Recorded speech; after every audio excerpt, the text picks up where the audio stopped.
Хойд ч гэхдээ амар олон бас бизнесийг гоё дэмжлээ те тэр тусмаа гоё халтуур хийж байгаа хүмүүсийг чинь бүр амар тархинд бүр хөгжүүлж штэ. Үнэхээр гоё болсон мөр зүгээр. Үнэхээр такси максинд одоо зүгээр 20,000 төгрөгөөр хариулт байхаа болцсон юм л. Хариултаа өгсөж. Хариулт байхгүй хоёр үнэ аваад буух юм уу ч гэж хаашиг. За баг тэр ч ашигтай юм уу? Зүгээр хоёр үнэ өрцөг гэртээ орж мороо. Баг өглөө такси мөнгө өгч байхгүй үнэ аваа гараач гшөө. Зүгээр үнэ өрцөг такси зогс. За яг үнэндээ тааруулж явж байгаа хаа. Үнэ өгч бууж байх юм аа. Гэтэ нэр үнэ зүгээр Монголын үнээр үнэхээр модонд орлоо те 30,000 хүрж мөрөө 30,000 гаргасан. Яа карантинаар видеосыг нэр ямар аригч байгааг зүгээр харууллаа те. Бүр эсэж болох бүх юмыг эсгэх гэж байгаа зүгээр.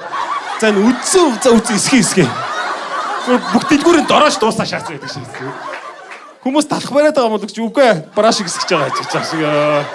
Тэр одоо дороожийг ардталт нь арих эсгэх заавартай заралтай мэдгүй хүмүүс бүр дороож бороосоо ихтүүдээ дэлбэрч мэлбэрээ те. Яац юм гэж яриг хит эсгээд гэрийн хааныг цэвэрлэж байна гэж байгаа шиг. Ёо, эсгэлтийн юм давхар зараач те. За үргэлжлүүлсэн та бүхэндээ баярлалаа. Delta Comedy үргэлжлэж байна.